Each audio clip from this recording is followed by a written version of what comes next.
వాడు దుర్గం కట్టింది ఎక్కడ? స్థలదుర్గం, వనదుర్గం, జలదుర్గం అని 3-4 రకాలు ఉంటాయి. జలదుర్గం చుట్టూ సముద్రం అండి. శ్రీలంక చుట్టూ సముద్రం, మధ్యలో దుర్గం కట్టాడు. ముందు సముద్రం దాటితే కానీ అక్కడికి వెళ్ళడానికి లేదు. ఆ పైన రక్షోగణ ఈశం, రాక్షసుడు, వాడు మహోదరుడు, కుంభోదరుడు, లంబోదరుడు. ఒక్కొక్కడు ఎలా ఉంటారు అంటే అప్పుడప్పుడు జీవ వైవిధ్య సదస్సు జరుగుతూ ఉంటుంది చూడండి. హైదరాబాద్లో రకరకాల బల్లులు, రకరకాల తేళ్ళు, రకరకాల తాబేళ్లు చూపిస్తారు. వాళ్ళు ఎలా ఉంటారో వీళ్ళు కూడా అలాగే ఉంటారు. ఒకడికి ఇంత పెద్ద పొట్ట, ఒకడికి 6 చెవులు, ఒకడికి 3 ముక్కులు. ఒకడిని చూస్తే మనం చచ్చిపోతాం వెంటనే. అసలు ఇంక యుద్ధం చేయం ఇక్కడ. వీళ్ళందరితోనూ పోరాడాల్సి వచ్చింది. వాళ్ళు ఆయుధాలు వాడరు. వాళ్ళు ఏం వాడారో తెలుసా?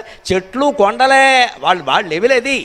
వాడు కత్తి కర్ర పుచ్చుకోడు. వాడు అవి ఆందవాడి. వాడు కనీసం ఈ సైజు స్తంభం ఉండాలి వాడు కొట్టాలి. అందుకని చిన్న తీసుకుని కొట్టారు. అటువంటి వాళ్ళతో యుద్ధం చేయాల్సి వచ్చింది. అటువంటి వాళ్ళని పుత్రమిత్ర సమేతంగా జలం మధ్యలో దుర్గం కట్టిన వాడిని గెలవగలిగారంటే భవంతం వినారామ వీరో నరో వాసురోవా అమరోవా జయేత్ కస్త్రిలోక్ష